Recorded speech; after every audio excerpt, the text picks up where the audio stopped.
Folks, welcome back to the iHealth channel, iHealth Radio. We're your host, Eric and H. New day, new show.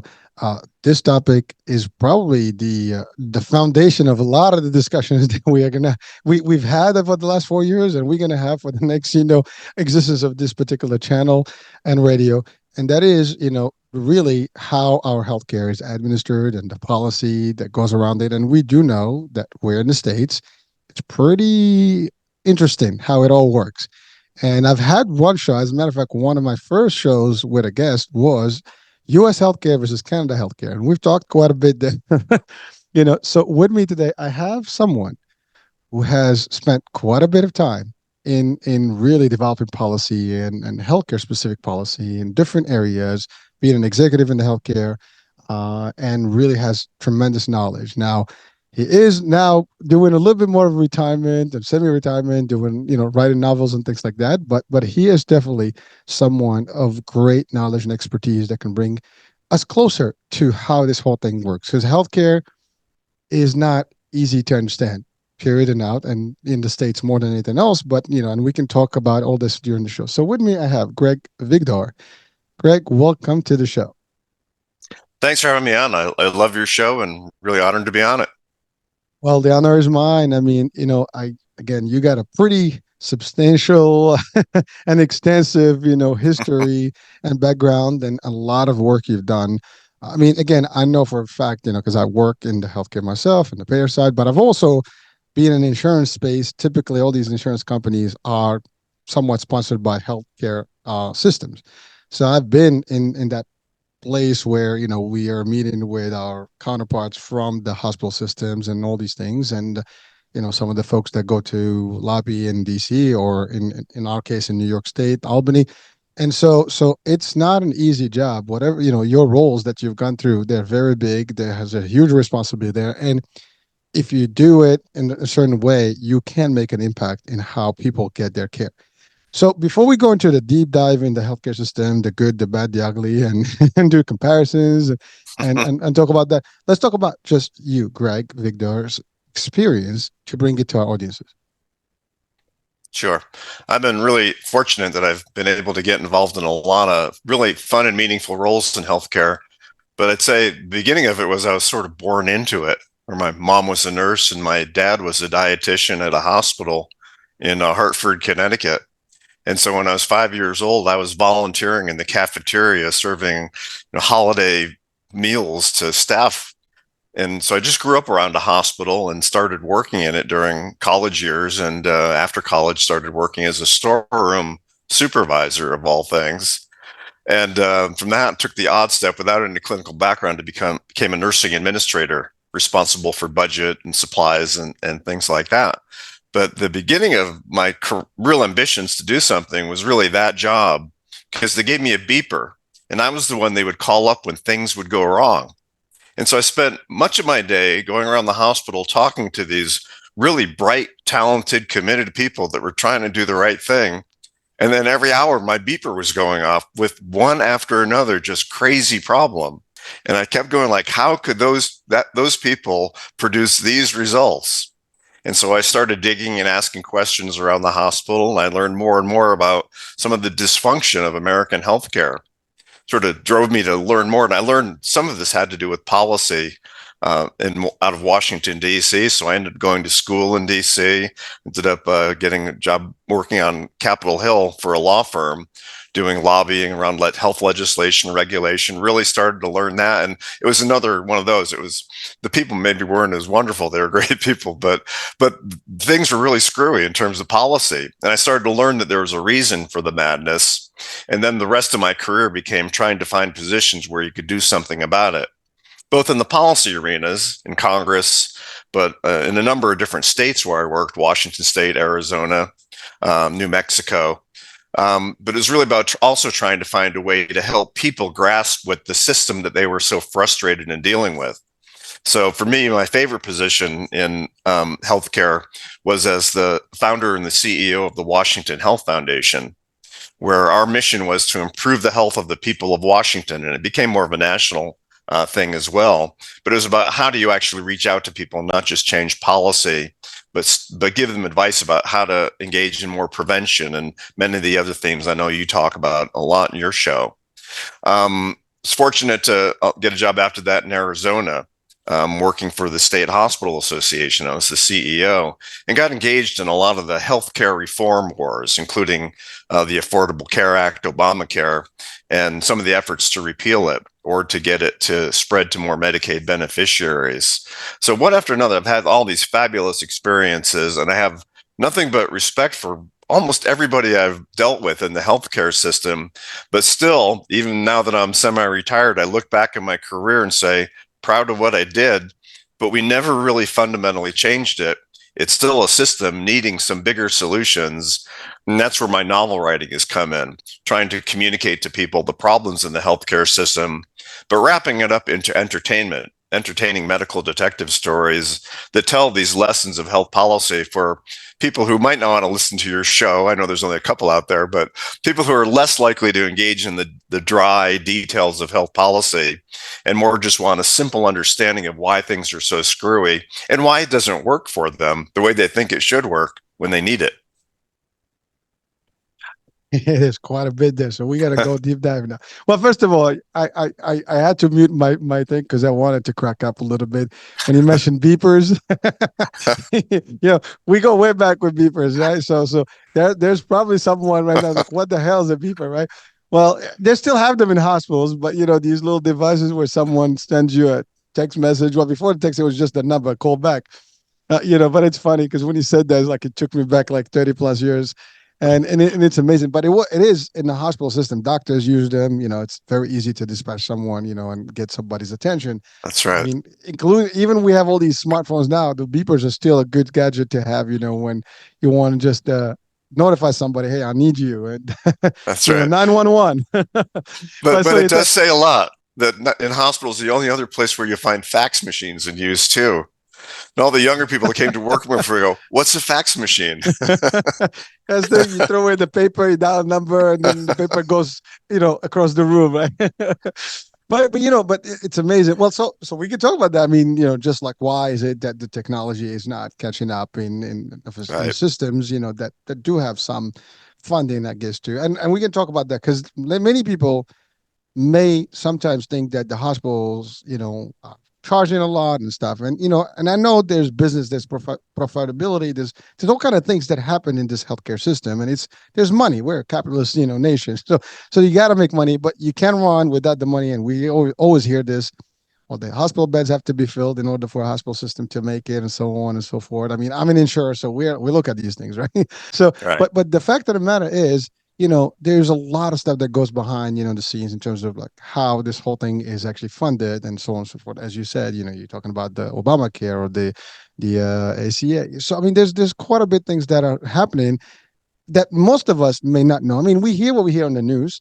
I mean, let's put it that way. I mean, you hear policy experts come on, CNN, all the major networks, but some people are more in tune to it. But I think the majority doesn't even understand how it works and this whole thing. I mean, there's taxpayers at play, there's Medicare dollars, there's all kind of things, the Social Security, there's so many things, there's private insurance, but all this stuff does impact how the healthcare and where some cities, some metropolitan areas are different. There's inner city versus affluent areas.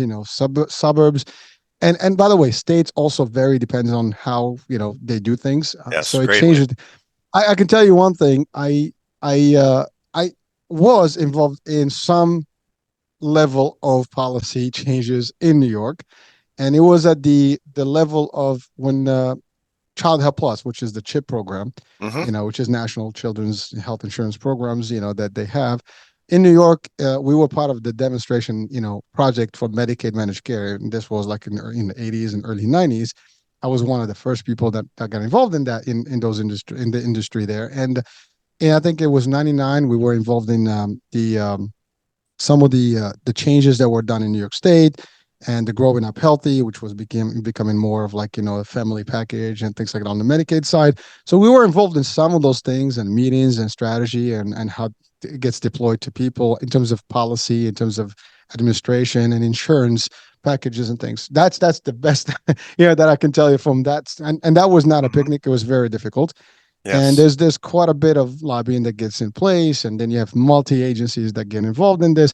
But that's all I can, more or less say myself based on my limited knowledge there. I mean, uh, but you are our treasure today. you know, we tapped into a gold mine, right now for all the resource information that we need. So let's just dissect this whole thing. I mean, healthcare is needed, but it is not really working optimally. I mean, it's not an optimized system, but no means. In the U.S. specifically, because I mean, there are countries that do have some sort of a social system healthcare, or like what do you call that? Like national healthcare, where you don't have to worry about it. You pay taxes and you get. I mean, Canada is close to that. Europe, I mean, you don't have to worry about. A lot of places, it's you're good, you're sick, you have everything you need. We don't have that. I mean, it's either you don't have money and you qualify, or you have too much money, you can buy whatever you want. But then the majority of us are in that middle ground, and the in between. You're a couple of cents over the actual threshold or the poverty level for Medicaid, and you're done. Which, by the way, I think that's what you alluded to. You were working towards increasing that in the Obamacare Hmm. repeal, and so hopefully you were able to remove and bring those thresholds higher. I mean, I know under the Trump administration that was kind of like the discussion, and again we went back to a more conservative, I would say, platform, and then so now we're stuck still within the system. So it's very difficult, and this show is probably going to touch on policy and politics as well, because unfortunately that's what it is. You can't So, separate them. yeah, I mean, yeah, you can. I mean, policy is low, right? I mean, it's coming from, as you said, you did. I mean, first of all, your background is awesome. I mean, I admire anyone who actually has seen it from the beginning and seen it from the get go. And I do have to admit to this. One of the things that drove me to start this particular network, or the channel specifically on the radio, was because I believe that people did not know much about the system or the healthcare in general. We know about it, but we don't know how it's administered. And literally, that's what it says on our commercial. This is where you will learn a little bit about how your healthcare is conceived and administered. And really, there's so much stuff going on. It's not even funny. And there's a lot of behind the scene things that are happening. And it's very difficult. People don't differentiate between like the fundings and where it's coming and so on and so forth, how it, and even like what's covered, what's not covered. I mean, the biggest thing that today happens or in the discussion is, for example, cannabis. The Hmm. feds haven't approved, the use of some of that. The states are going towards that, and so I mean, just to give you like on pain management, opioid, I guess counteracting, regimen or a remedy, if you want to call it that way. So there's a lot of stuff.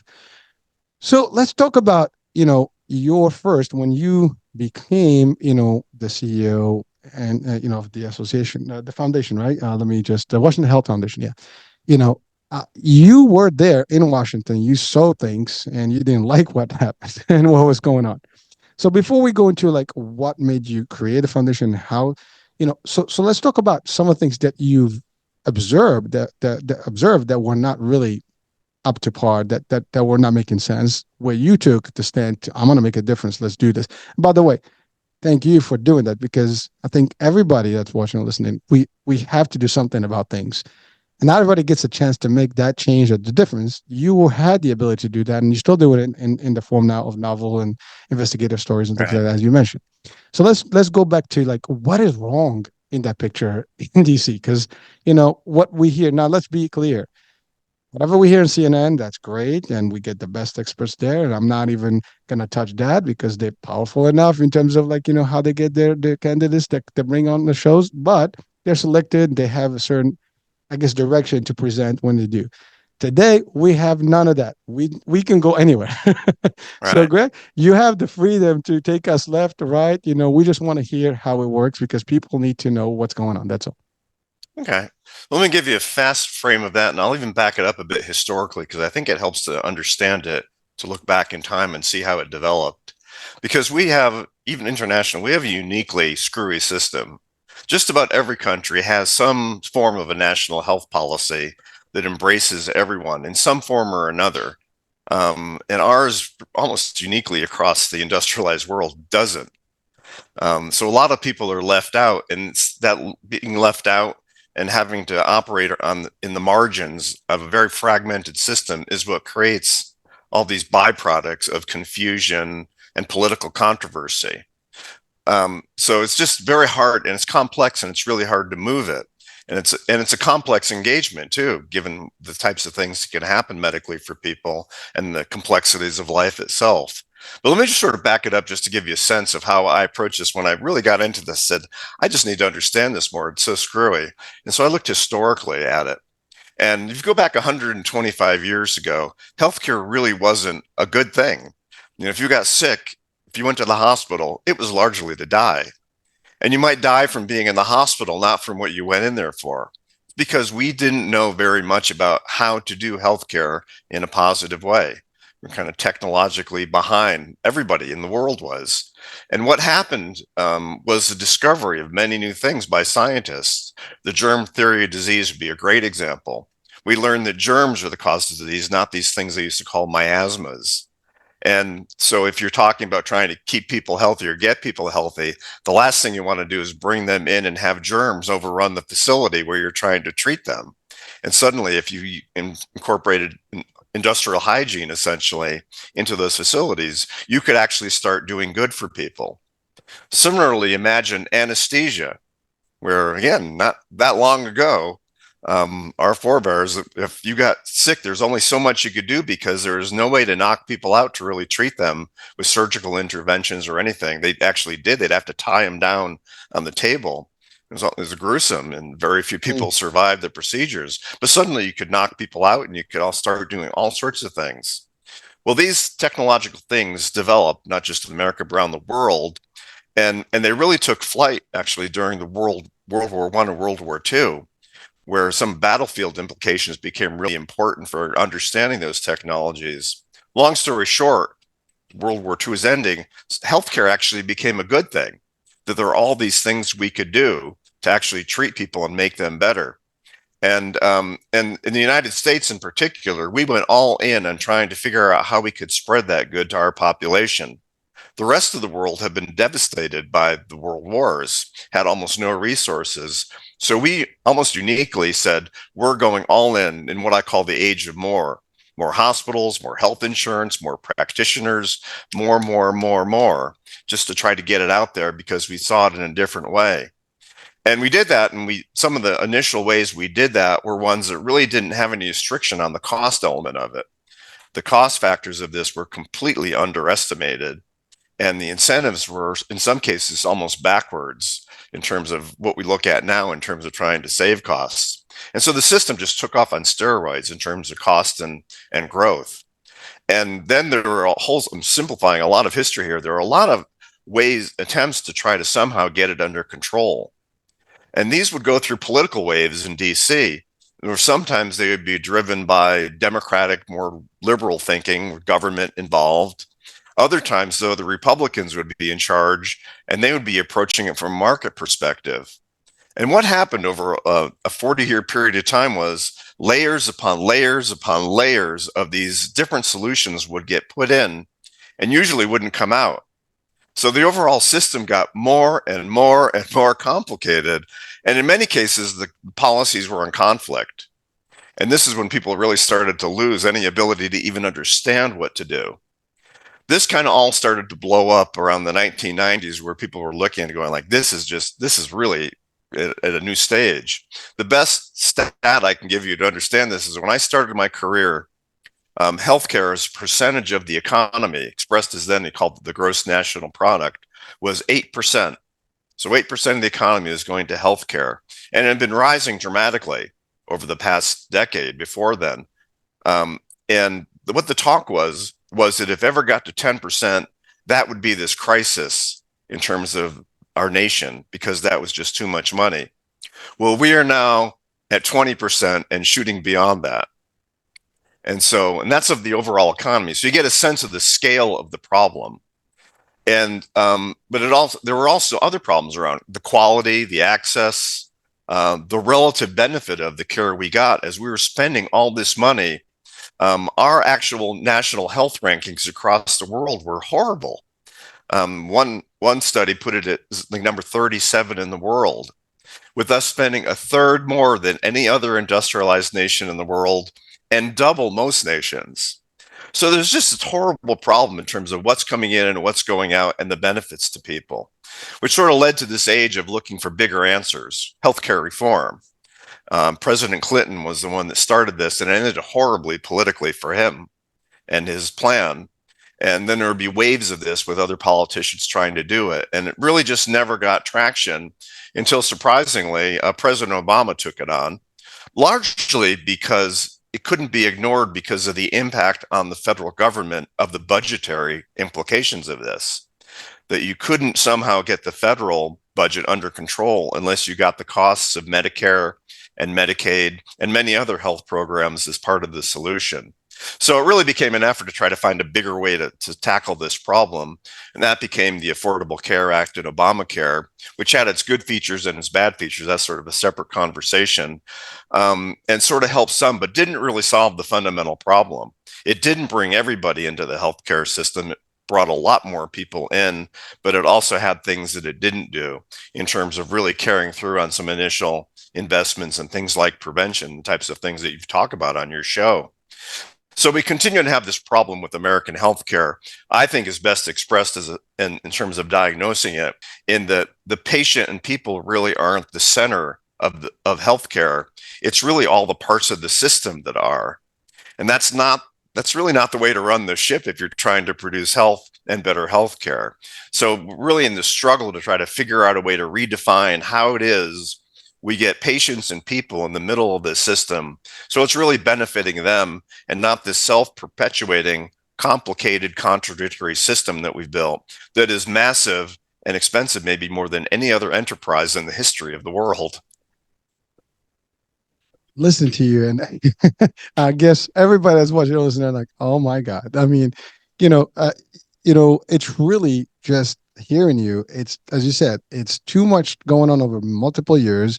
We patch a lot of stuff, we add a lot of stuff, and really just got complex and complicated that you can never. Well, I would not say never, but it's gonna take, I don't know what to actually really go. It's almost like you gotta like wave everything out and start fresh. I mean, that's the only way really to do it correctly, which probably not going to happen. Or it will Exactly. take, an act of, I Exactly. don't know, divinity, in there because, to remove all the policies, and make it. And, you're And the right. I mean, politics. and well, I mean, the politics, that's in the middle of this. To your point, depending on who's what in office and which, lead group is actually having more say in the matter, you're going to go one way or the other. You're going to swing left or right. And it becomes one or the other, and it's not satisfying to either party. So some people are like, we don't want this, some people we want this. It benefits some, but not the others. And all at any given moment, there is a party or group of people that's not going to benefit from it, at least in the way it is today. There are people that really state that we don't have healthcare. Really, we use the word healthcare, but we have sick care. I mean, you get sick, and and the reason I would say that is true is because in my world, in the insurance space, when I started in my career path, the concept was very intriguing. I mean, managed care, it was new, and one of the things that I learned way on, in the 80s, as you were alluding to some of the time frame, the timeline, there were, as you said, the government was just, someone shows up at the emergency room, and the doctors, the hospital will build whatever they want, right? I mean, at the time there was no real controls. Managed care created the concept whereby here's a limited amount that you're going to get for each patient, and then that person needs to be within those frames, and that's it. And the hospitals and all these systems have to be also meeting those payment plans or scales or whatever, or sliding scales or fee schedules, whatever those, that's how it is. So basically, that if you have 100,000 people, you're going to spend, I don't know, $1 million. That's it. Now that's your, so talking about budgetary stuff. That kind of made more sense. Obamacare, came to really amplify that, to bigger scale. The Medicare, we can talk about that in a minute. That's another one that started, and we're still not sure about how that's all playing. And a lot of people have questions about Medicare, what it covers, what it doesn't. And I mean, that's another part of my world because I work in the senior and the Medicare Right. space. And it's been like that. There was also abuse. There's fraud, waste, and abuse going left and right. In the practices, and the hospitals, and the doctors, and the people. People usually like, I got a cold. I'm just gonna go to ER, and I go to this one. I don't like this doctor. I go to the other one. I spent $10,000 on one little headache that could have been, taken care of, and nobody cared because and it was just bleeding. And again, those are tax dollars, and that's what you alluded. And we put too much money into this. We're spending a lot more, as you said, than the other nations and getting less. Now, I mean, some people can probably disagree with that comparing to maybe some third world countries, and stuff like that. But you talk about Sure. industrialized countries, So what side if we like were 20 instead of 37? It's still pretty bad, right? listen, I'm not disagreeing, but I'm saying someone can like, well, what are you talking about? Some other countries that have none. Well, that is true. I can talk about other countries that have very or very little access to care and so on and so forth. But in the industrialized countries, as you said, like the ones that lead in the world, technically, we always claim to be the leader, right? One at the top, if not the one. And unfortunately, those statistics you mentioned are really devastating just to think about it. Like, how can we be the ones and yet not? And what's more scary is that it is not patient centric, as you said. It's all the other stuff. The patient is just in between, kind of like, hey, like we bounce you off, whatever. You're gonna get what we give Right. you, and it's all good. They're And covered that's lives, not people, right? well, it is. I mean, it's that is listen, we don't sugarcoat things here. I mean, it's really what it is, and it's as sad as it sounds. Now, we do have the innovations, we do have the technology, we do have a lot of stuff, and that's on the scientific, realm. And as you said, we came a long way. We pioneered a lot of things, but it's how to bring it forward to people, how to give, as you said, access is the main problem. It's accessibility that is not there. I mean, I've we always made, like so I've had people literally that are just about over the threshold of the FPLs, and they don't qualify, which means now they have to buy. And I think you briefly alluded to this, but Obamacare, when it came, the ACA, you had these plans that were already pre-designated based on your income and all household and resources, but you have like 3,000, 4,000, 6,000, whatever. You know, some people cannot Yeah. even afford that to start with. So if you're not really Medicaid level, which you get everything, you're still in that limbo, and now you're not really doing good. I mean, you have like the essential plan that's still out there, but it's not for everyone. And there's the requirements, and sometimes you know if you're working, making a decent amount of money, you're probably not going to have that. I mean, you have to Yeah. have a family of 10 to maybe Right. like get a better deal. So and the typical family may not have that. So there's a lot of details, as you said, that are in there that are intricate that made it very complex and difficult to operate and for people to even navigate. And some people stay without it. Now they did the tax thing that if you didn't, you have to claim in your taxes that you have insurance. If not, you got to pay penalties. That also was not a happy thing, and I think that's what was trying to be part of the. And I think Trump's administration did that. They went back and took that away, so it wasn't there after Trump took office a couple of years back. So Right.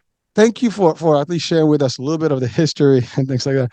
Now, I want to just touch on the Medicare side because obviously we do have seniors out there and people are retiring every day. Medicare is another thing that is funded through your Social Security. Now that's something that people pay for. Right. There's a big question like, well, at the end of the day, we pay for everything because I mean, taxpayers. I mean, you're paying it on one side for your which eventually turns into Medicaid, which is actually what today's discussion about the borders and immigration, all stuff, kind of touches on because people are using the services and you know obviously the ones that are illegally coming into the states they can access the federal funds and things, but in some states they do have access to programs and for free care and things like that, so it becomes a little bit, and a lot of states also have, I guess, dual funding. They have their own and then have the federal funds kind of supplemented. So Greg, can you please talk a little bit about those things, like how these differentiations happen between states, how the funding is operating from the state level and the federal level? Sure. So again, and sort of historically is the best way to understand this is because we didn't really bring everyone into the system across the nation, despite several proposals going back 100 years to do so, we started to look at what categories of people were worthy to try to do something. And so it would be, you talked about children early on. That was one of the later on is we want to cover all children. But that was the thinking. It wasn't how do you cover everybody, just how do we cover all children? Medicare was one of the biggest steps in this, where in the 60s, Lyndon Johnson led this effort to say that seniors and the disabled should have health coverage. And we're going to do it by creating this financing mechanism where workers pay taxes into it. And there's this fund that will allow them to get care. Medicaid was a program really originally framed it as sort of a supplement to welfare.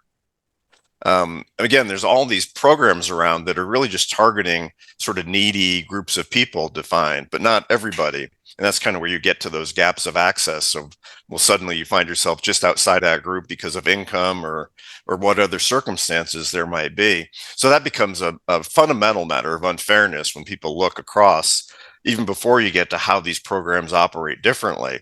So, for example, Medicare is this national program.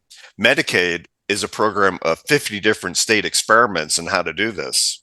You go to state, and they almost all look different in some material ways. And so it can vary tremendously. And this is just the tip of the iceberg in terms of the complexity of all this. One of the fundamental pieces is really just doesn't address some of the cost issues around this. But if you want to talk about Medicare, one thing I would say is I'm now Medicare eligible. And I actually find Medicare coverage to be one of the most reliable and sane things about the healthcare system now that I'm dealing with it personally, and that it actually works very well in the traditional program. It is still a sick care system by and large. You talked about all the things that happened and that we tried. It's true, but none of them changed the fundamental proposition that the American healthcare system is oriented around sickness, not health, not prevention, not the types of things you talk about a lot on your show.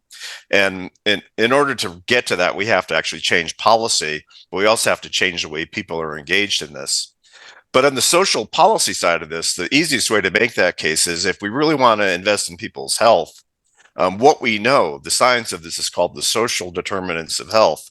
And Mhm. what it says is that if you're trying to improve health for people, that if you looked at how you might spend your money, that at best, 8 to 10% of that should be in medical care. After that, you're probably not getting much out of it.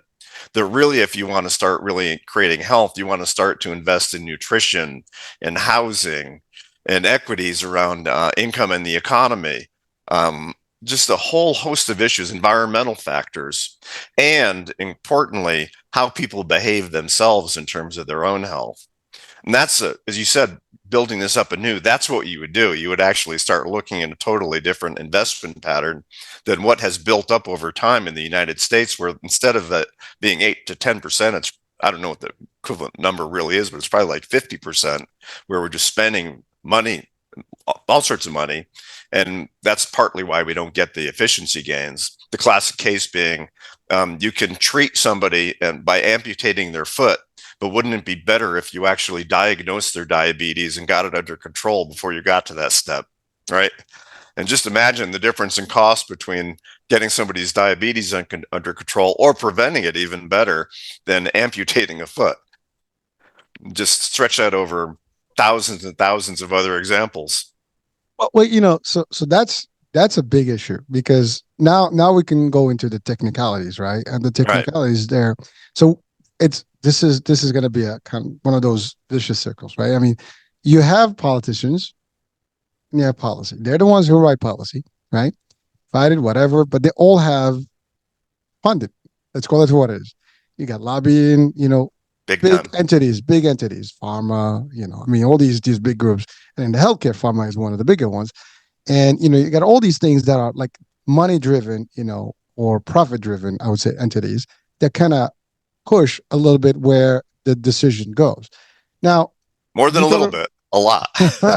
I'm just being nice, but but the fact of the matter is, people know exactly what we're talking about here, right? But the fact is, that's making whatever we're trying to achieve in terms of like making it better very difficult because it's very simple. When you have something that's going to affect profit, then we don't want it. That's the fact. If we have sick people, then we can push medicine. We can do stuff. Preventative can really reduce all those profit, margins. And let's call it what it is. If people are healthy, well, nobody's going to need anything. If people eat only organic and stuff, we're not going to go, to the hospitals. Then the hospital systems will say, well, we don't have our beds full. What's up? The emergency room is empty. We can't pay all these doctors. Now the doctors are not going to be happy because they're paying, for the school. I mean, it's like we can just keep pointing the finger and we're going to keep going around. And I don't think there's any real answer to that one, at least not today. But that's actually the reality where we live today. It's driven by profits. And, the people that are in place to make decisions, they're not making it to use, to, as you said earlier, for the purpose of let's make sure that it's for the patient and let's prevent people, to your point, from amputating, a leg or a major surgery that doesn't even have to happen, right? If we eat healthy, our nutrition is healthy. I mean, you got industries, again, food industries. We just shove things and we market it well. We use psychiatry, to really, get people to buy into things, and we use celebrities and influencers. And by the way, I'm talking just facts here, folks. The opinions, my opinion is still mine, and I can tell you, you know, you live in a society and you got to deal with some of these dynamics and you got to make choices. And each one of us watching and listening right now can make some changes within themselves to actually get better in terms of health. Yes. And that's what we focus on: the nutrition and the diet, the exercise, and all the stuff, and even learn about some of these things. So if we know, we probably can do something about it individually. But as a global community, it is going to be very difficult. There is a lot of Gregs out there, well, maybe not a lot, but there's enough of them that are working to make a difference. But it's very difficult to push against the big current. And these are big entities that are pushing with plenty of money and power and voice. And so it's very difficult to get the results you want. And am I wrong in this picture? Am I hidden there? No, I think it's very accurate. When I started to learn about health policy back in Washington, D.C., it was the late 70s, around 1980. And so I was involved in a group that were all the health lobbyists on Capitol Hill. And there were maybe 100 organizations, which seems like a lot. Now there's thousands. Just about every piece of the healthcare system has their national trade association that's there. And a lot of them are very well intentioned and trying to do the right thing. But when you put it all in a package, there is this huge resistance to change. And there's a lot of money in all of this. And there's a lot of money in running for political office that meets up with that money. And it really just makes it really hard to change it in a fundamental way, absent some other thing that would really force this. My own belief, because again, you're framing out exactly what's gone wrong with health reform efforts for 40 or 50 years. I do believe there's a possibility of engaging people to get more engaged, not just in their own health, but how they might help be supporters of real meaningful health reform change. And I sort of do mean that sort of outside of the political fight, that you got to get out of the partisan boxes to make this happen. And I do believe there's a substantial number of people that would just like to see the healthcare system improve and don't want to do it with their Republican or their Democrat hats on. They just want to see the change. My books are trying to help educate people so that they will see their ability to engage in not just their personal life choices, but these social life choices to make things better for all of us. Well, so I thank you for just echoing what some of the stuff and clarifying better. But here's the thing now. You're right. We have bipartisan stuff. We have different push. This group does this way. You're right. There's so many groups that are pushing, and there's money in both sides. And if it's not convenient for a group, they're going to fight it all the way, and they're going to make sure they have a representative that's going to push their agenda through. And that's really what's going on. It goes beyond the bottom line, which is, as you said, like, let's have people have a better health. And even I've had a show about sustainability and investing in programs and things where you Mm-hmm. can do good for the environment, for the health, and certainly you can invest in businesses in the healthcare or otherwise that can do better in terms of the outcomes, and people get healthier, better, and maybe less sicker. Therefore, there's less toll on our tax dollars. And you said we could do that. I mean, if we tax, and that's the other thing. Like, I had a show one time with one doctor. We talked about, like, the reason our habits, the purchasing habits, the way we eat, the way we stuff, is actually the driver behind a lot of the toll that is taken on the healthcare. Because when we have Yes. obesity at its peak, diabetes is happening, and pre-diabetes almost 3 in 1 Americans. I mean, 1 or 3. I forgot the statistic, but it's very I mean, 2 out of 3. I think that was it. That's pretty big stuff. We got issues. And so that actually makes it very difficult. And if we can tackle these things up front, and it's not just about the diets and about the stuff. Let's have healthy behaviors. And those are not behaviors that I don't see them anywhere. on in a promotion. I don't see an ad like let's get fit. Let's eat our macronutrients and macros and things like that. Let's we don't see those things in mass discussions, right? I mean, you might hear Right. podcasts here and there, things, but you don't hear it like in the mass media. So a lot of people are almost sheltered from that. They're not in tune with it. Unless you're into this, you don't even bother. You're not gonna know. Like I love my popcorn, love my Twizzlers, I love my stuff. Culturally, we became. I mean, you listen now. We have the big game, the Super Bowl coming up, right? And you hear all the commercials about like we ordering food, we have the stuff. Now again, when you start talking about this, there are industries that are going to be affected if you make changes. I mean, you're not going to stop. The let's say the alcohol industry, right? Let's talk about that. I mean, that's Mm-hmm. big, right? The tobacco industry. I mean, there's so many industries that they all complement. I mean, they have a great impact on the health. Yet you cannot remove them because they're big, they're powerful, they have the means to push policy and barricade some of the moves and change and challenge some of the groups and opportunities that can make a difference. So it is the reality where we live. You know, there were discussions, and I think you can expand a little bit more on this. The discussions about maybe having a pure social system where everybody gets a certain level of healthcare in the states. Now, what is your take on that? Because I mean, I know there are groups, or at least there are some voices in the discussion, the political discussion, to kind of go that way. Right. So what is your take on that? Is that a good solution? Will that help? Is that something close enough to make almost a transition So to you help could you everybody? could you could make that solution work. I don't see it happening in the United States because it's more complicated than this, but what usually the translation of it is that it's a government system that's going to do that. And we just do not have tolerance for thinking that way collectively in the United States. It's just not in our DNA to be the way Canada is about such a solution. So politically and culturally, I just don't see us ever getting to the point of what that usually gets translated to. And so instead, we have to come up with some more complicated answer of how we bring people in and sort of manage the societal impact collectively. But there are ways to do that. Many of the European countries, other countries around the globe, the way they embrace everybody is they say we have this base system where anybody can be in it, so everybody has some coverage other than just going to an emergency room, like our base policy is the United States. But if you want more, you can buy in. So there are countries that have very economic models, if I can call it that, like we do. But there's a base level of support for everybody to be able to get into the system at some level. And those societies seem to find that is fair in their minds. And I think we could get there here too. So I think we have to recognize some of the realities and find these different policies. That one would take a big push, but I think there are other policies we could look to that would change the paradigm of what we're living in. Here's one, and we actually proposed this with the Washington Health Foundation during the Affordable Care Act debate, is there are no national health goals for the United States. Why don't we adopt a set of national health goals and be explicit about what they are and build in accountabilities in terms of what those goals should be? Let's imagine one's about prevention, but also let's imagine one's about cost, since that's probably still the core problem of the system.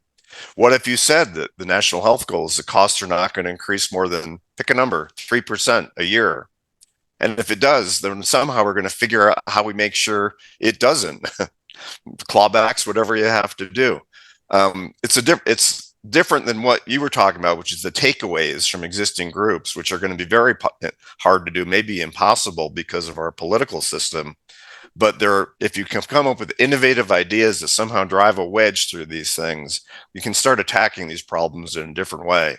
And I think that's what we got to look to, the things that we can actually get through because they're different ideas. They don't have these hardened constituencies of opposition ready to form around them and unleash barrages of political influence and money and TV ads and you name it, anything else that might help stop those ideas. Social media has only made all this even harder, in fact.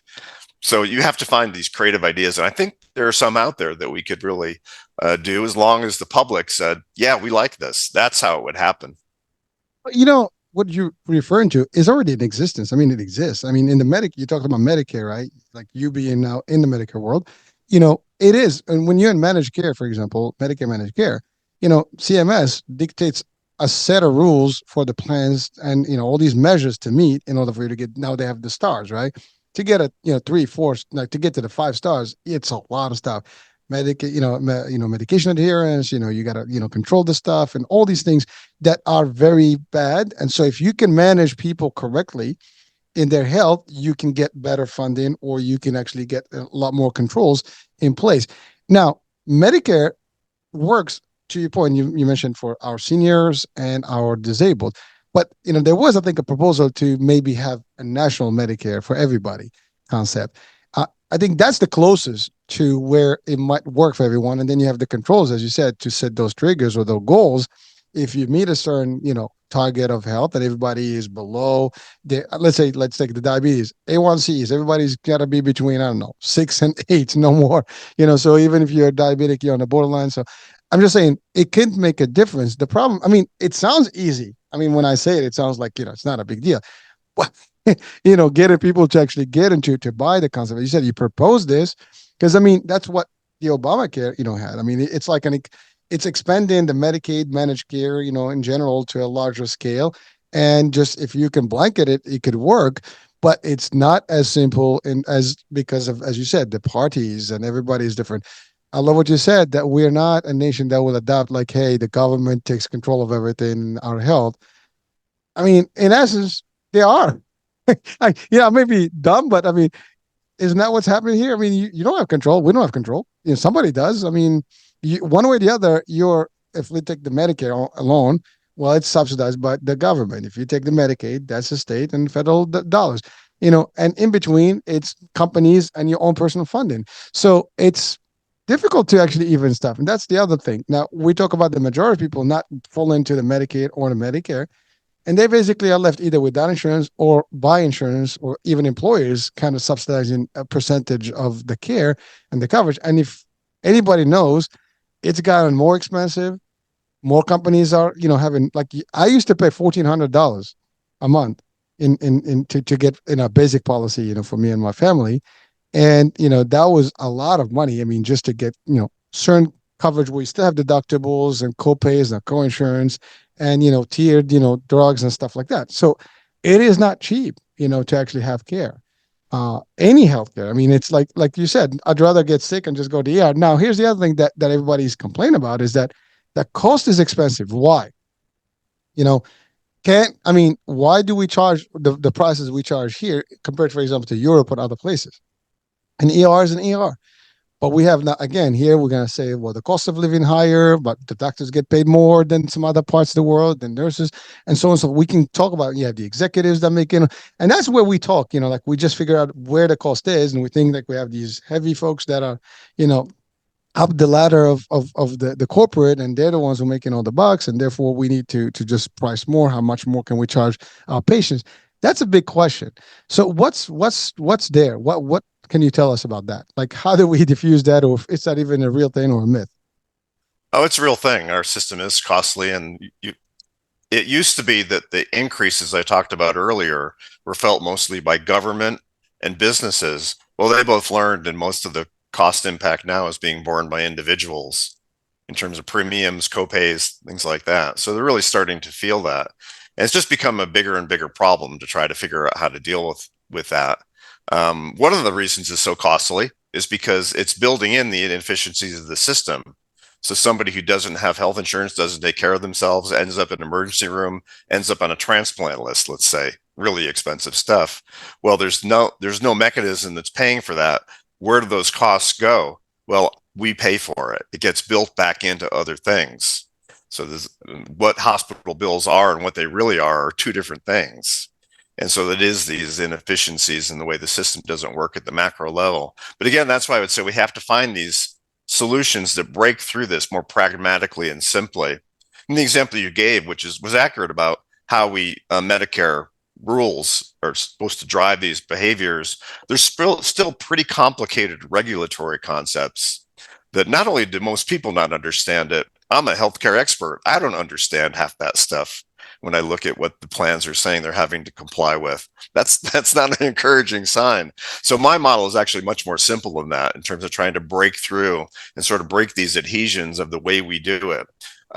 So again, I think that's what we're looking for, things that you can explain to people and you can actually see the direct benefit of. And we do know, you are correct, we do know that the healthcare system is remarkably efficient at achieving metrics. So as the plans came out, those things, most healthcare providers are able to figure out how to get in there, just as they are able to figure out recently in efforts to improve the quality of healthcare, where they're given metrics around reinfection rates, things like that. And they have been able to achieve astounding successes in terms of making their care better because of these metrics. So that's again why I come back to these national health goals as a great example. If we could clearly articulate those and they were understandable and you could get those layered through the system, we might get a place where we could wedge through support and really just change the paradigm. And that's really what I'm talking about, is you got to change the paradigm we're in. We've got this complex system that's built up over now 75 years. Well, you don't just knock something like down easily. You've got to find creative ways to do it. And that's what I think we got to get everybody engaged in, is thinking differently about how we attack this than the solutions that really get us into the political fights.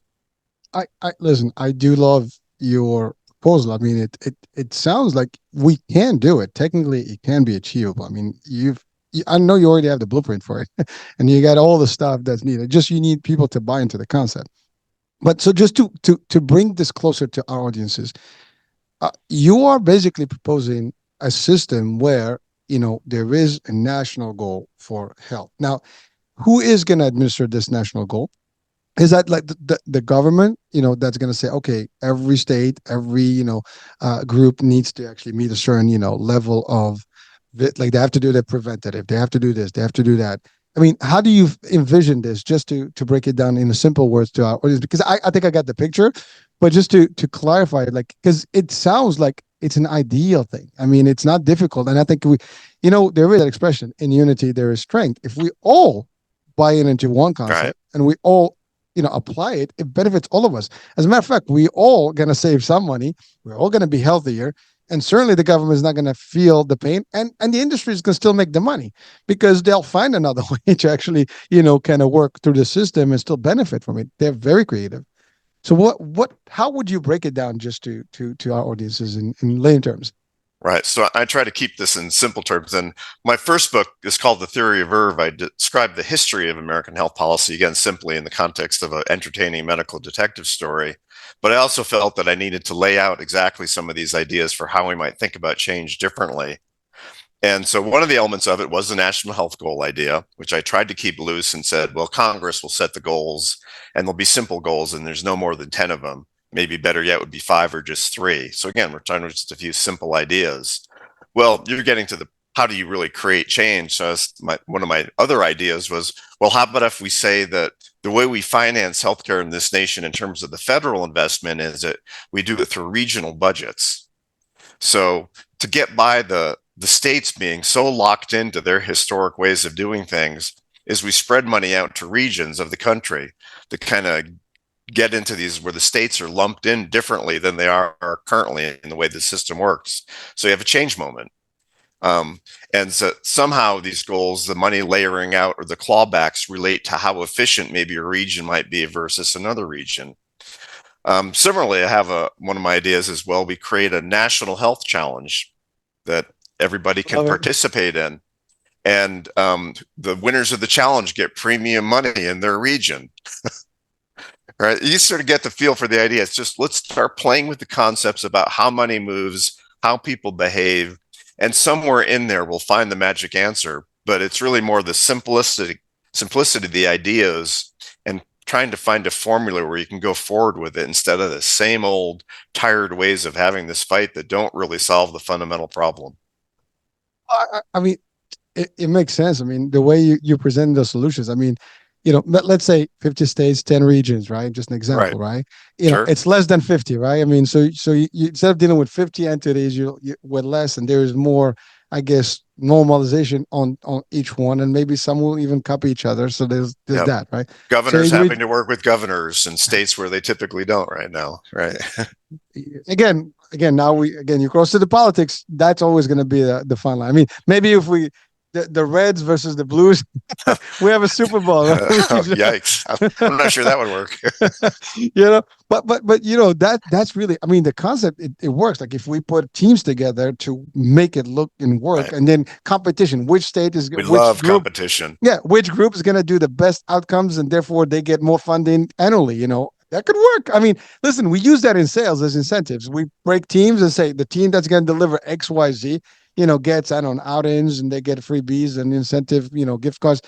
It could be done. Now, here's I think where the challenge is you, again, it's got to go through the process where entities in the Congress and the decisions, the power that be, to buy into it, and then kind of work through the magic to establishing these things. Now they don't have to go far. I mean, they have you. They have. I'm sure there's more of you guys that are in these foundation, yours and others, that can actually get together to help them facilitate this and consult, and make it very easily.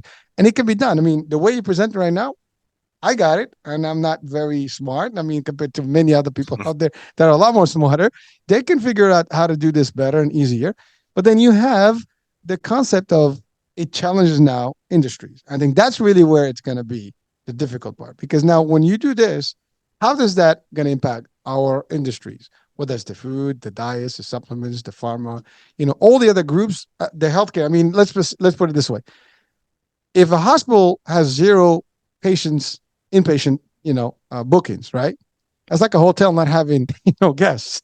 It's not going to work for them, right? So now there is that. So do we want that? Do we not want that? Technically, we shouldn't have to want that. I mean, we should only have people in a hospital if they need it. Or maybe they can do electives, right? You can come in and you want to change something in your body. That's another story. But the idea, if you have a need for surgery, then you go to surgery. But that again, that's going to be a big question mark. At least I can see that happening. If your emergency room is not as impacted as the way it is today, now there's other things that other people can just come and say, well, that's loss of employment. People are going to have, not no place to work and so on and so forth. Again, so these are the things these are the currents that are all going to be against, the ideology. Like, because everybody's looking at it for like, well, if we don't do this, it's going to, you got to give and take. And that's the problem. We need to know, where do we need to stand? We need the solution that's going to kind of bridge the gap between all these points, and everybody gets to have a piece of it, and everybody still comes out, with a positive outcome. The hospitals get some action, but they'll get the real action, because right now you get sometimes, I don't know, maybe you get a lot of visits to the ER that are unnecessary. Really, there Mm-hmm. are.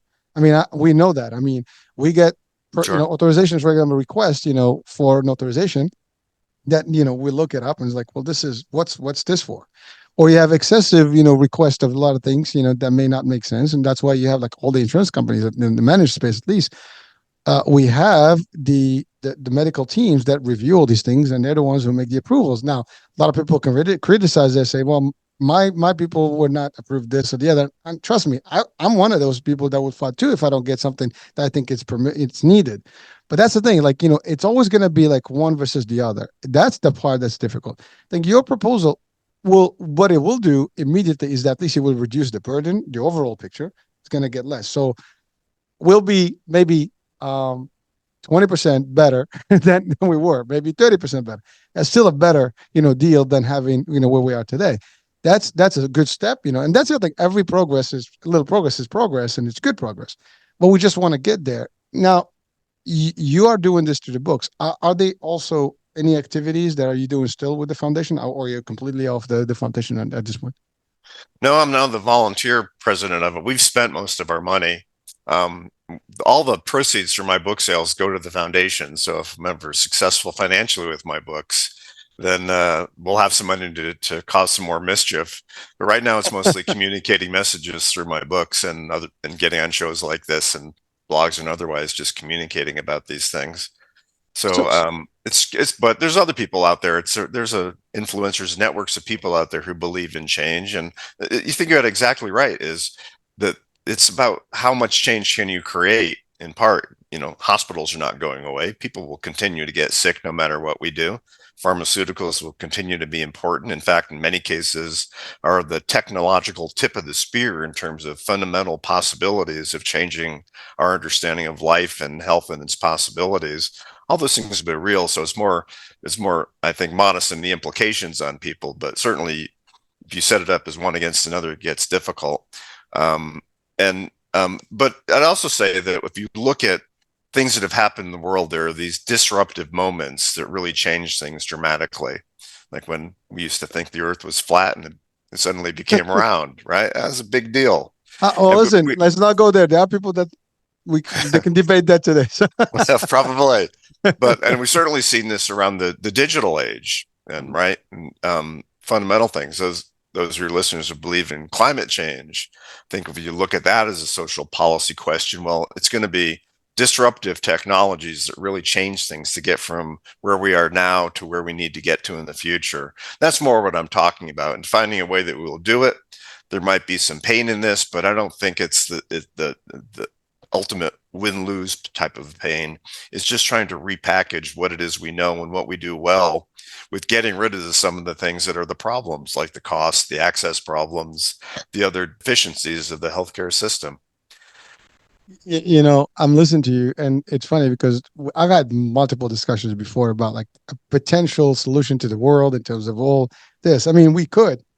I mean, literally, like for example, people are worried about mortgages and healthcare and education. These are your main things that you need in life. I personally believe that we could have a system where everybody gets an equal amount of everything. And I'm not talking about socialism here. Let me hear me out, folks, before you get to criticize me. What I'm saying is like you get your basic, everybody's entitled to education, you get education, you get basic medical, and you get a certain allowance, let's say for your housing, and then now you want to have a mansion, then you have to buy the mansion. You have to, so you get your little bit basic stuff, which if you did, you will probably have less stress, less stuff, and then you will have less toll on everything else. And you can still get everything else. You want to get your supplements, if you're sick, you're going to go to the hospital. Now, we've seen this. I mean, in sci-fi, we see a lot of stuff in the movies and the future movies where everybody's got like, innovations and access to care. And, we have all these technology that you walk into this, box and you come out like, revitalized and all your cells are like, repumped and you're good enough. I mean, it's ideal, but it's still, sci-fi, right?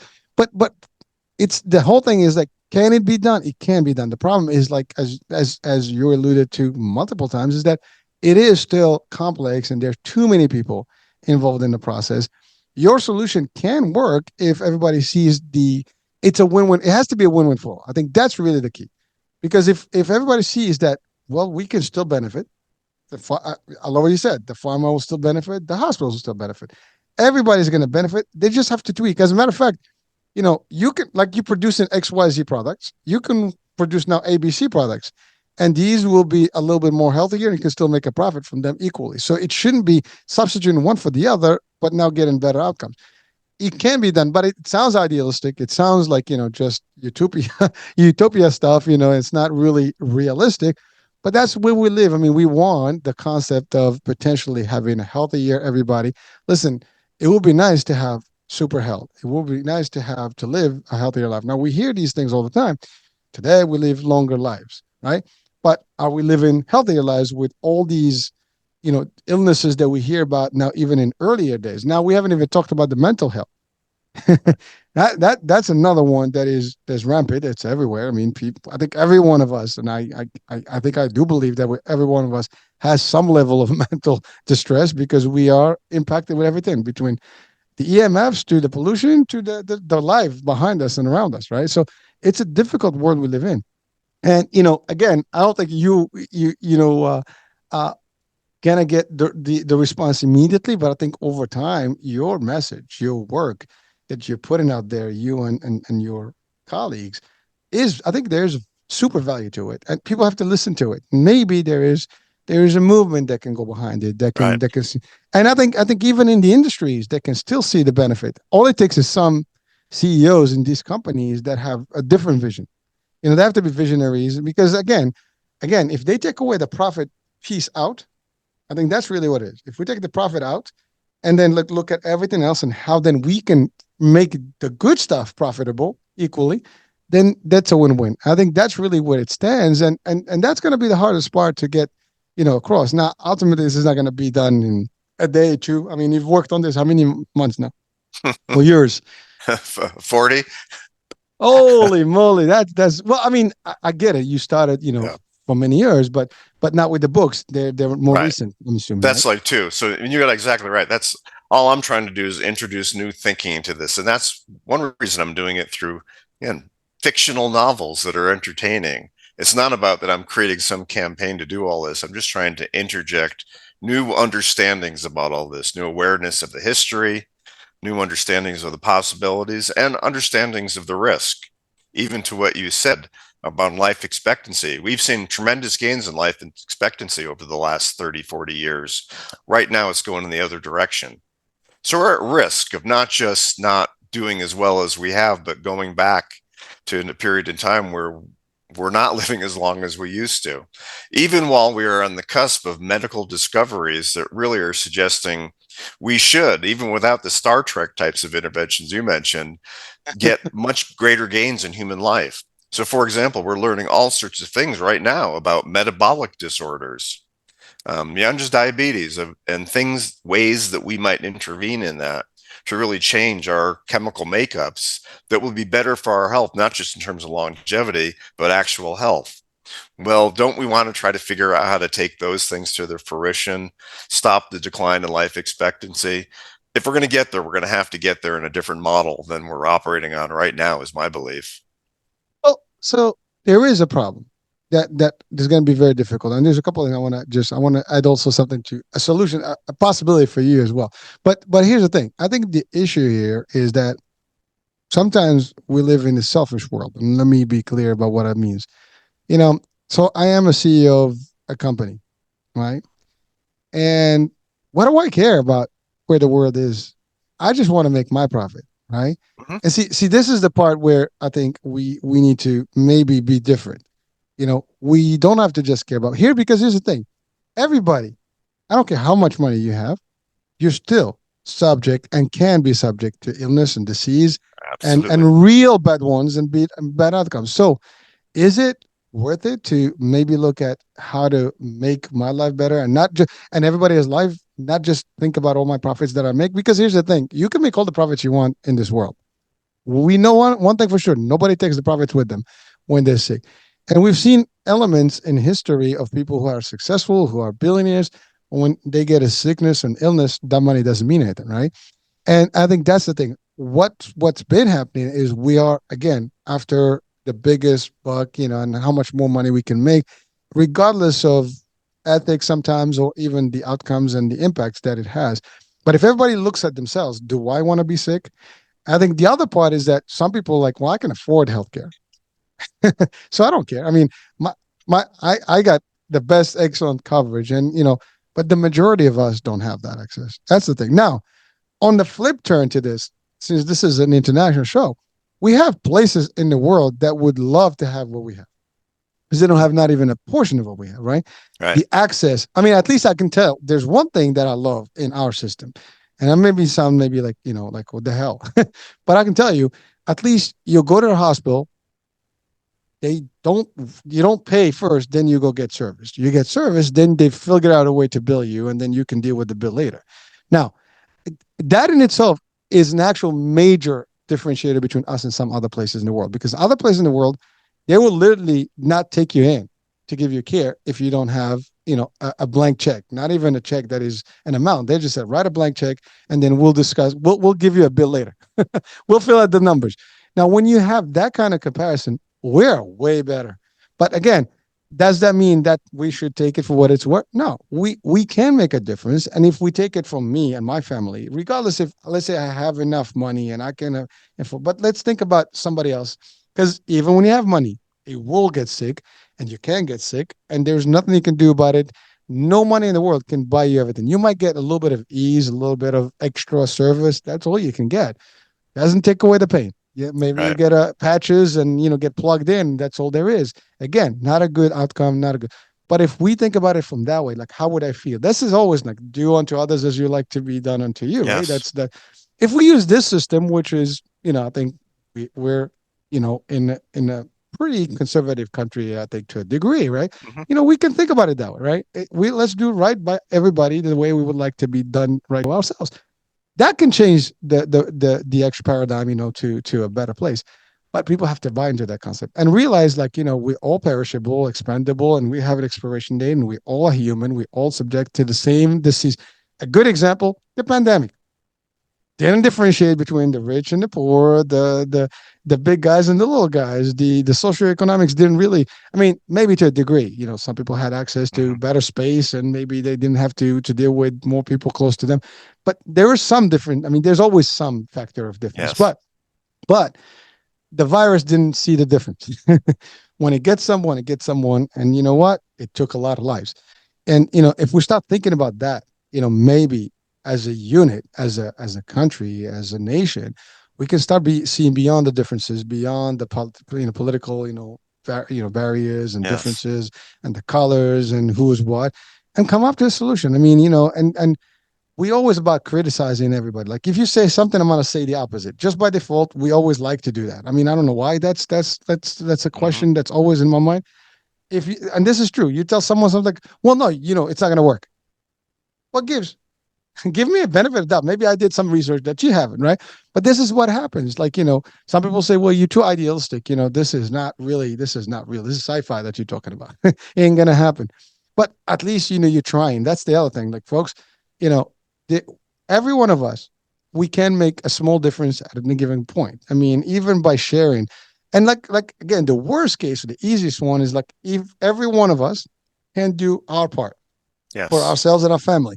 And if we did that, we can literally prevent a lot of this stuff from happening. I Yes. mean, if we all take good care of ourselves, probably we're not going to impact anybody, and the healthcare is going to have to readjust themselves, into where we can do better. That could happen too. Again, we are in control to a degree, but we don't want to always wait for other people or the system to work so we can do our part. I don't know. Right. What do you think? Yeah, and I agree with you. Health is a great equalizer for sure. And there certainly are profit motives and economic forces all through the healthcare system. But one thing I will say from my 40 years of working with people in the healthcare system, you find that excessive at times in some individuals, but it's a rare thing. The most of the people, the vast majority of the people I've dealt with in my long career in healthcare are in it because they care about people and want to make a difference. That they have it's yes, they might even make a great living, but it's not what's dominating the reason for why they do what they do, including dealing with the frustrations of the system. They're in there to make a difference, and I think there's a way to capture that unique from some of the other opportunities and other settings, maybe where it's more just about trade goods. It's also what I said earlier, where I was saying we're not going to adopt a Canadian system in America because we believe too much in capitalism, right?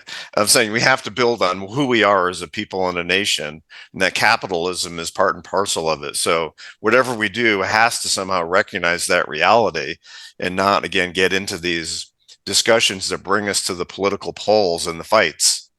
We in the foundation, we actually did a lot of work trying to explore what the people of Washington State believed about a lot of these issues. And we actually found there's actually violent agreement in a lot of this of people just wanting practical, common sense solutions to the problems of the healthcare system and not these extreme positions that the political parties are mostly peddling. So again, I think it's the same thing you're getting at. There's something here. We just have to figure out how to access it. I'm trying to access it through art and entertainment right now rather than what I used to do. But there is a there. How we get there, when we get there, I don't know, but it's worth doing. Well, so talking about entertainment, that's the other thing I was going to mention. You're writing novels which can be actually scripted into movies, and I think it will probably resonate better in the movie span because a lot more people will be able to. I'm just saying, you watch a movie, it's probably more. I mean, we all kind of remember the movies we watch, and we probably watch a lot more movies than books that we read. I'm just saying, maybe that's a global statement. But one thing you said, which is thank you for that, because when I'm talking about the profits and stuff, I know that listen, there's nothing wrong to make a living while you're helping others. And all the researchers, all the scientists and stuff like that. Yeah, there are some variation where let's say addiction, or like put additives, or the sugar industry, whatever. There are things that are like, when you look at candy stuff, they're big industries and they're not really healthy, but they're out there because there is something about them, right? But maybe that's not the best example. But in the healthcare, as you said, the doctors, the nurses, the people, the technicians, all these people go through it, not so much because they're going to make the money, because I also believe that they can make a difference in somebody's health. And the administrators, the administrators, and all, and that's the other thing. You can make all the profit you want. There's no reason why not. I mean, that's one thing. I mean, capitalism does work in that aspect. You can make the money as long as you pay taxes, you do your stuff, you do your equal share. Mhm. Nobody cares. And I did love what you said about specifically that we don't have to follow any other system. And since we are a capitalist, nation, why not? I think your idea of an incentive, of goals, and making more profit, or more money based, and that's exactly what we have in the managed care. Is Right, you get a right. 5 star, you get millions. You have your carte blanche, do whatever you want. As a matter of fact, a 5 star plan, people can get in and out in that plan any given time. They get more money, they get all the stuff. It's a lot easier for a plan that's 5 stars than a plan that's 3 stars, right? So if you give these Yes. regions the ability to, hey, we all want to have a 5 star. And believe me, and that's the other thing, like, so a good one in the competition of health plans nationwide, you have no idea how bad it is between the plans in terms of coming up with the best package benefit to get all the membership Mm. into them. And it's driven by, we're going to look at everything. What kind of benefit we're going to give more? Let's reduce this one. Maybe the copays have to go low. Maybe the premiums have to be lower, and so on and so forth. Let's give more and get less.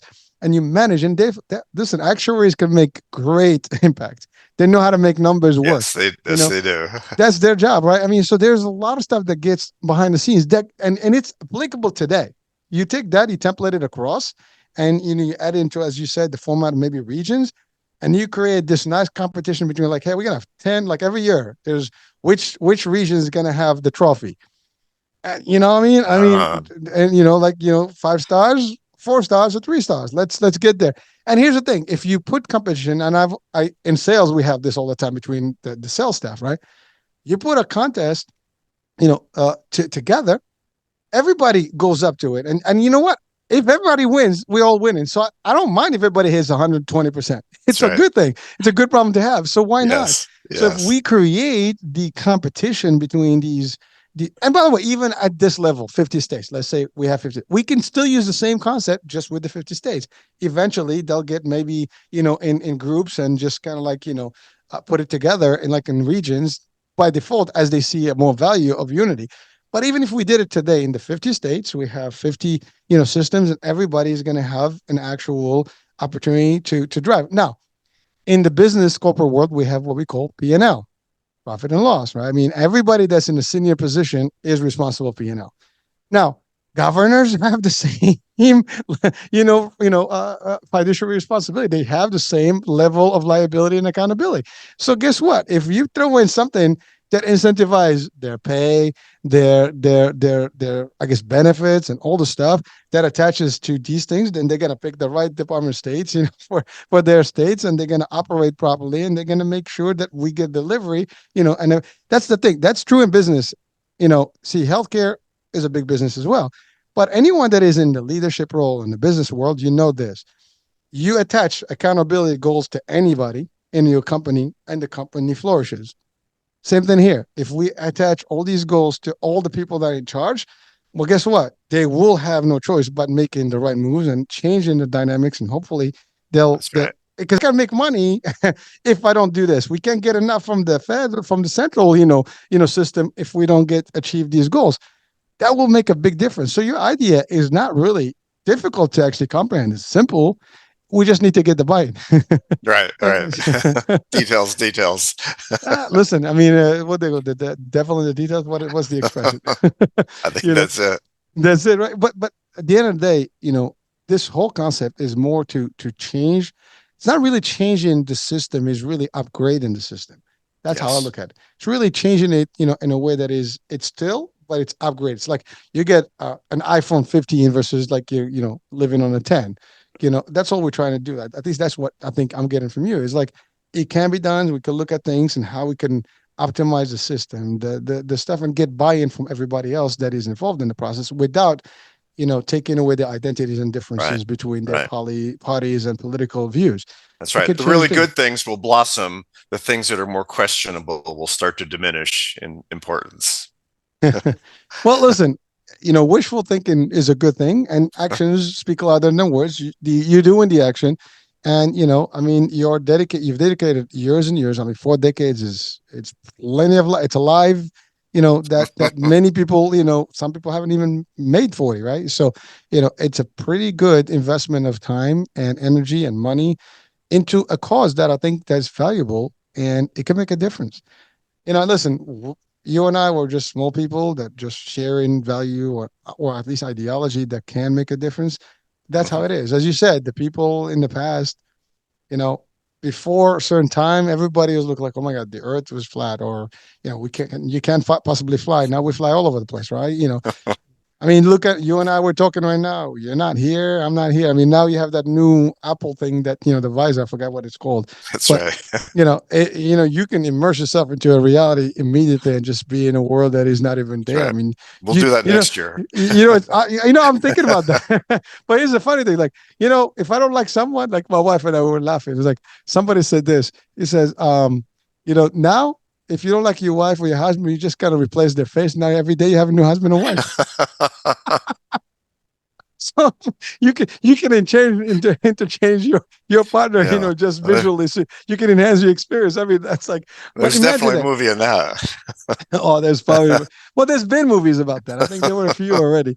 But your concept can be, I think articulated in a movie and through a visual effect and acting. I mean, it could be even clearer. I mean, and we have movies that actually talked about the healthcare in a way. And I think there was one movie with Denzel Washington about his kid and he tried to save, his son, whatever, about a transplant, kidney Yes. transplant, or something. Yes. So I mean, there have been that was more about the insurance space, and like how the insurance companies, the gatekeepers can prevent from someone from getting. By the way, I have nothing against that movie because the insurance system is good. I believe in it, but there are times where it fails, like everything else. So that, like everything else, the systems can work, but they can fail, and it could be just a decision by one person. It can make Yes. a difference. You and I, literally, we can have the same problem in front of us. You can deal with it one way, I deal with it one way, and the outcomes can be totally different. I Yes. see it my way, you see it your way, and you're going to make a decision. I'm going to make a decision, and two of us will have two different outcomes because you treated it differently than I did, right? And so that's all there is. Now, I know we've exceeded the hour, but you know what? This was an awesome discussion. I enjoyed it. So what what are the next steps? What can we do? In terms of maybe helping this particular endeavor that's working right now. So the most helpful thing for me right now would be to have people just check out my books, which are available on Amazon. Just 99 cents for the newest book called The COVID Murders, Oh my in terms of God. a Kindle edition. But again, they're entertaining stories, and the money from that will go to the Washington Health Foundation. But it's much more about whether the ideas are resonating, whether the emotions are resonating. Your movie example is really right on target with what I'm trying to do. Is it's the difference between presenting a policy paper, which I used to do in my career, which is all more intellectual, that if we're really going to have change, it's going to be because we get more emotional about this. So my books are trying to appeal to emotions with stories, not just the stories on their face, but the characters and the health challenges they go through, to humanize a system that sometimes isn't very human. And whether it's books or music or movies, these are the things we need to do to touch and feel. So if people, your listeners, are able to touch and feel my book and let me know what you think about it, that would be enormously helpful, because I'm really just trying to find things that will engage people and get them to have some passion and belief in this issue. Uh, I mean, top it off. You said it's 99 cents. I mean, hello. You can't get a cup of coffee for that price. I'm sorry. you know, I think it's worth at least reading and understanding and getting that. But I'm telling you, I am working literally on a project that touches on a different topic, but which mental health and other things. Great But it topic. is it is we're actually putting something in a it's going to be a documentary or a show, but then also we're scripting for a movie that eventually we'll produce. So maybe in the future we'll do a production for this. You never know. Because I mean it is a health policy thing. Maybe we'll do a movie about it. and I might have the people to talk about that and see how we do Yeah. it, even if we do it Yeah. at on a low profile level, and then we can enhance it later. It doesn't matter, but I Yeah. think there is an opportunity to create this, where we get it closer to the audiences, and because you're right, if the visualize, I mean, listen, I think the majority of people are more visual and just Hmm. seeing. I mean, a picture is worth a thousand words, as we say, and that goes for everybody. You see something, you tend to remember it better, than if you just read it. And certainly, if you see it, read it, and hear it, then it sticks with you longer and better odds. So, wow. So, listen, I enjoy this talk. I mean, This is I fun. didn't. It's always a tough discussion when it talks healthcare, and but it is an important discussion because I think we always say health is wealth, and there's nothing better, other than time that we cannot get, back. Health is the only other thing that we need to really be careful That's about right. because it affects all of us. And by the way, when someone is sick, there are diseases that can move from one person to the other. There are diseases that can also be, created in one body and then become DNA bound, and it goes to the progenies. So we can prevent a lot of things. You talked about the social determinant of health. That's a big one. If we can fix all those things, as you said, then we can have to worry about less. I mean, we eat less, bad food, we eat less sugar, we eat, healthier, and so on and so forth. Things could be better. You refer to the concept of what is it, the environment. Listen, whether we like to accept that concept or not, I'm not going to go into that debate. That we can have a whole show about All that. right. But the fact of the matter is, we do see changes around us. I mean, if you lived 40, 50 years, you All know right. that it's not the same patterns we've used to. That's That's right. I don't care There's a whatever reason you there's no longer lead in paint, right? That's right. Exactly. So I mean, we do have things that we know. It changed over the years, and it's you can't deny it. Scientific, communities are talking about it. It's as real as it gets, accept it or not. I mean, if you don't accept, by the way, that's the beauty about things. We all have the ability and a choice to accept or not accept. I always refer to the matrix. You have the awakening with the red pill, or you can just be sleepy in the blue pill. And that's a choice, and it's okay, folks. One thing about my platform and our platform here is very simple. We only bring in the discussion to your ears and your minds. What you do with it is up to you, folks. Yeah. Take it for what it's worth. You don't like it. You don't have Exactly. to do anything with it, Exactly. but take it and just Same play with with my it. books. Exactly the same principle. Yeah, I mean, but I think that's what it is, right? I mean, you throw it out there for people of mind and understanding. If you want to, grab it and take it and dissect it, it's all good. If you, well, okay, this is not for me, that's okay. Here's when it becomes good or important is when you get and afflicted by health, problems. Then you'll be like, damn, because like the system is going to be brutal, and you're going to be like, wish that you might have the ability to do something about it. But we all have the ability to do something about by talking about it, by sharing value, by making a difference here and there, or at least by changing our habits That's ourselves. right. And that's all we Helping can your do. neighbor, right? Well, I mean, that's tradition, right? We're supposed to, you know. Listen, you can only preach, right? And people have to do what they have to do. It's and that's again, free will has always existed. We have it. Not everybody needs to like my voice or your That's right. message or my message, and that's okay. And that's a beauty of things. Now, the better beauty would be if we all kind of get along, have peace in the world and stuff. We know those are ideologies that may be too extreme, but not impossible.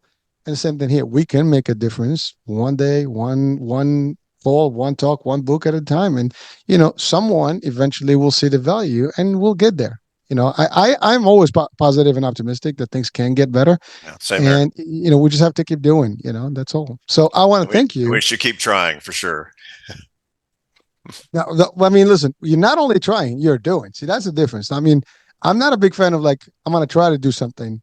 I'm a big fan of I'm going Hmm. to do something. I'm doing something, and you are. I mean, that's the thing. Like we can talk, but we're not just talking. You're actually not talking. You're doing. You've been doing. You spent 4 decades of your life, in this world trying to make a difference, and I'm sure that you've had some level of impact somewhere in along the line, and there is some level because I know that there were changes in the ACA, and probably had some relations with some of these changes. I'm almost positive. I don't. Maybe you can confirm it, but the fact is, I'm sure that whatever you guys did there are some points, or maybe a bullet or two, whatever, something in the policy that got tweaked, right? Maybe I don't know, but that's what it is. You never know what impact you're going to have unless you do something about it. That's all. Right. But you will not have any impact if you don't do anything. That's for sure. Agreed. So, well, listen, Greg, it's been an honor, a privilege. It's been fun. Thank you so much for really sharing your insights and enlighten us with some realities that are fact and potential solutions to the world. Well, I mean, to the states and maybe even to the world. I don't know, because some people they still haven't figured out even where we are today. So that can help Mm. them. Yeah, right back at you. I really enjoyed it. Thank you. And again, folks, this is another edition of the H Factor. We've talked about a few things, in our healthcare system. And, again, this is a global show. So if you were thinking otherwise, you have solutions that you can send them in the comments. Maybe we can entertain them. Do check out the books. Now, you said there are how many books that are available? Right now, the latest you said that's the one I that's have two so far, okay. and they're both on Amazon under my name. Okay. So washhealthfoundation.org book, that's That that's the works too. actual. That'll Okay. get you to a video about why I wrote the books, but you can just go on Amazon. And I have an author page up there which talks about the books and what I'm trying to do, and we'll Okay. have So even samples of them. I'll have the actual links, both, so this way people can check them out. Again, not losing anything. 99 cents, folks. That's all I'm saying. I mean, I have not seen a book for 99 cents that has this much value. I'm sorry, but you know, um, but yeah, that's all there is. So American Age. We'll be talking soon. New day, new show, new topic. Bye for now.